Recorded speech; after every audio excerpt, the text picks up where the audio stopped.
untuk memanjangkan lagi perbincangan berkenaan dengan pemandu mabuk ini, pastinya bukan isu baru, perbincangan yang juga bukan baru kerana kita juga pernah bersama dengan saya perkenalkan Encik Kamal Afandi, penganalisis jenayah. Kenapa ni keadaan pagi ni, kenapa ni? Saya tak mabuk, kenapa panggil? Aduh, tapi nampak pakai cermin mata hitam, tai pun tak betul-betul tu. Ya, siapa yang cakap saya mabuk? Mana dia mabuk? Orang cakap ni. Betul. Pasti ada saja gimmick daripada Kamal Afandi ni. Apa khabar, sihat? Pagi-pagi, alhamdulillah. Ya, Alhamdulillah. kita mungkin boleh melihat kepada perbincangan seperti tadi. Itu salah satu trauma daripada mangsa. Pastinya banyak mangsa yang mengalami sifat trauma yang sama Betul, juga. saya pernah buat program pasal pendidikan kemalangan jalan raya ni, mangsa-mangsa jumpa kemudian yang kehilangan keluarga, dan saya sendiri pun pernah baru tahun lepas jadi mangsa orang yang di bawah pengaruh ni. Okey. Saya bawa kapcai berhenti kat traffic light, betul kereta langgar, patah kaki 7 bulan. So saya tahulah apa dia cakap tu. Kan bersimen bagai bertongkat, belajar berjalan balik semula. Dan itu penting. Itu proses penyembuhan kita kan. Tetapi dalam masa yang sama kita juga harus bercakap menyentuh tentang yang dekat dengan masyarakat yang menyebabkan kehilangan macam Garuda di Sambal Garuda kan. Betul. Cuma 2 mabuk je yang tak ada masalah lah. Okey. Mabuk cinta, Satu lagi? mabuk janim. Pagi-pagi mabuk tak ada masalah. Itu 2. Tapi yang lain itu buatan suami. Ya. Jadi mabuk-mabuk pagi-pagi wet-wet ni tak ada masalah. Itu takut orang salah faham. Jadi yang bercakap dalam konteks undang-undang sekarang ni ialah mabuk akibat alkohol, dadah atau pandu melulu. Itu yang sekarang ni orang cerita itulah. Seksen 41 sampai 45 tu. Okey, Helmi, apa yang saya boleh bantu hari ini? Okey, ni bukan isu baru tetapi baru kembali dibangkitkan ketika sesi parlimen, sidang parlimen pada 15 Julai menjawab pertanyaan daripada Kementerian Pengangkutan, pastinya mengatakan bahawa akta dipinda, hukuman juga bakal diperketatkan lagi. Mungkin boleh memperincikan lagi tentang perkara ini? Dewan Rakyat 15 hari bulan Julai menjawab pertanyaan daripada Datuk Seri Syahidan ya. Jadi Menteri Pengangkutan, soalan nombor 5 ni, kalau nak tengok laporan tu pada muka surat 20 sampai 26, dia menyebut tentang apakah usaha yang dilakukan oleh kerajaan bagi menambah baik perkara ini ya, atau mengurangkan masalah mabuk ni. Jadi dalam jawapannya Yang Berhormat Menteri itu cakaplah, okey, komponen dia satu, cadangan supaya penjara mandatori. Okey. Mandatori ya, perkataan tu ada dalam tu mandatori. Yang kedua, ditambah diperpanjangkan hukuman penjara. Yang ketiga, denda yang lebih tinggi. Dan yang keempat, penggantungan lesen. Jadi ini disentuh. Jadi kita pergi satu persatu. Misalnya bahagian pertama ialah mandatori. Sedang dicadangkan supaya penjara mandatori dikenakan kepada mereka yang didapati bersalah, disabitkan kesalahan, memandu dalam keadaan mabuk, dadah atau melulu ini. Kalau dulu tak adalah, kan bayar denda, lepas. Kan? Jadi sekarang ni mandatori. Bermakna anda perlu masuk tinggal di penjara. Inap desa ke, sama inap bandar ke, inap kajang ke, akan duduk di sana mandatori. Itu satu. Yang kedua, pada 15 hari bulan tu menyebut tentang pertambahan hukuman penjara. 10 pergi 15, kesalahan kedua pergi 20 tahun. Ini dekat penjara semua hidup. Kalau saya kira kos dia satu hari RM40, dikalikan dengan 20 tahun, kali dengan 365 hari, lebih kurang 262,000 lah. Untuk orang mabuk ni. Right? Tadi dah kena satu, yang ini kedua. Ketiga, denda. Daripada 20 sedang dicadangkan ni, terus kepada 100. Perubahan pindaan maksimum. Terus 100 sehingga 100,000. Kemudian bagi kesalahan kedua kepada 150,000. Ini denda. Kemudian bahagian keempat itu menyebut dalam penggantungan lesen 15 atau 20 tahun. 20 tahun, betul. Ini negara kita lah. Kalau negara luar, di New Zealand misalnya, dia sita kenderaan pun ada. Kereta yang bawa mabuk tu pun disita. Dan kebetulan kita cakap tentang ni, saya terbaca juga pada persepsi saya atau bacaan saya, ada disebut sekiranya seorang tu mabuk. Contohlah, Elmi bagi satu nama. Contohnya, Ibrahim, bukan nama sebenar. Dia mabuk, kemudian dia berada dalam kenderaan, walaupun dia tak memandu, ia juga bakal menjadi satu kesalahan. Sebab dia ada ini di negara luar. Di sini yang disebut baru ni. Di negara luar dia sita kereta tu. Yalah, saya pun ingin menuju kepada perkara apa yang berlaku di luar negara. Baik. Negara jiran terutamanya Singapura dah menguatkuasakan berkenaan dengan hukuman penjara mengikut kecederaan yang dilakukan, kesalahan yang dilakukan. Di Malaysia baru ingin dicadangkan dan mungkin akan mendapat persetujuan. Hukuman demi hukuman, pelbagai faktor, 4 perkara tadi disebutkan dengan pelbagai kos yang telah dikira oleh Cik Kamal. Tetapi kenapa masih lagi berlaku dan tidakkah boleh dilakukan langkah pencegahan yang lebih efektif di tempat-tempat yang terlibat ini? Betul. Saya juga berkongsi pendapat yang sama lah. Bagi saya salah satu ialah isu pelesenan ya.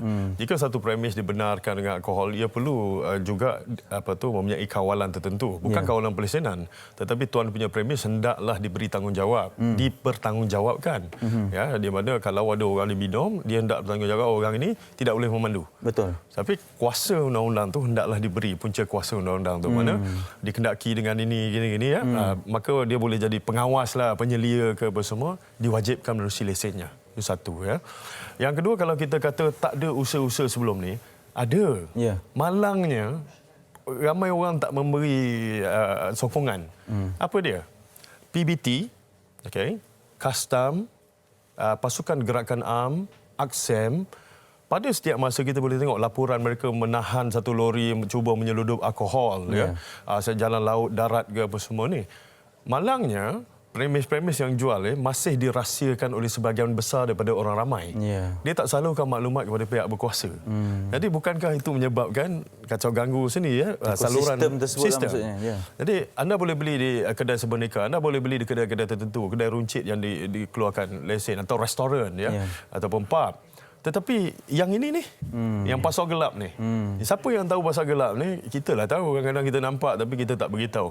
Itulah saya sebut, dia secara holistik perlu pelibatan masyarakat. Cuma yang menjadi sedikit masalah ni Elmi, bila kisah mabuk ni. Perasan tak mula-mula tu dia hangat, tetapi dia jadi racism. Betul. Bermusim lah. Pasal apa tahu? Ada juga orang daripada kaum tertentu yang tidak disabitkan dalam ini, tiba-tiba dia didapati bersalah. Orang yang tadi bising-bising ni senyap pula.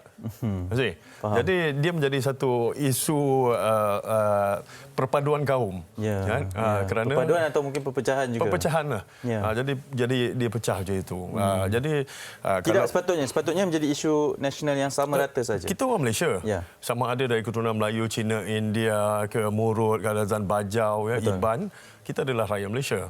Jadi kalau kena tu, ia kena pada kita. Kita tak bolehlah kalau orang Cina atau orang India, oh tengok ni, minta maaf ni kat luar cakap minta maaf tapi tak boleh cakap, oh Cina ni mabuk ni gini-gini. Oh India ni memang kurang ajar dia bawa mana-mana.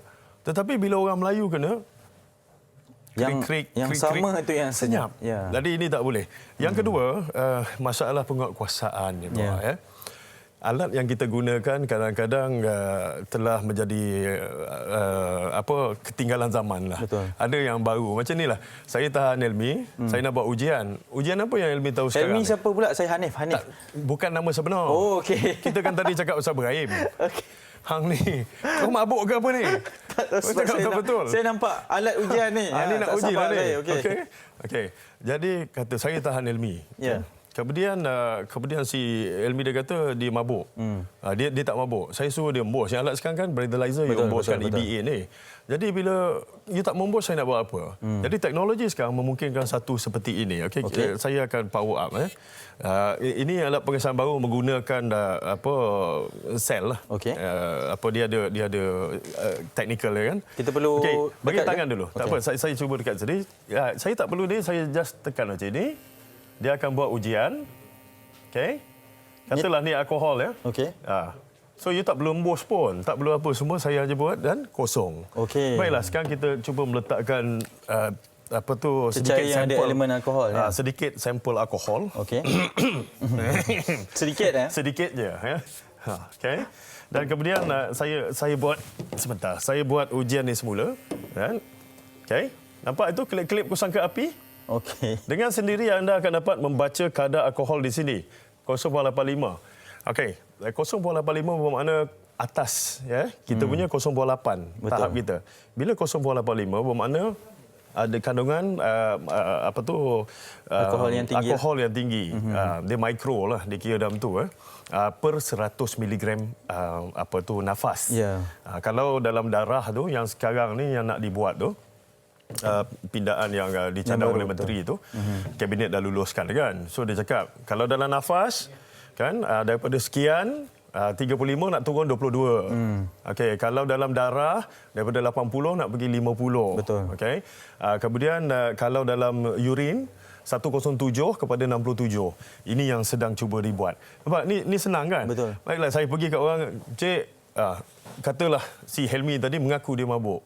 Contoh saya pun cakap, "Ya ke ni cik yang saya mabuk?" Tujuan Helmi tadi saja nak kena tangkap supaya dapat saman pihak berkuasa semula. Okey. Baik, tetapi dengan teknologi yang ada sekarang, cik macam inilah saya buat ujian juga. Okey.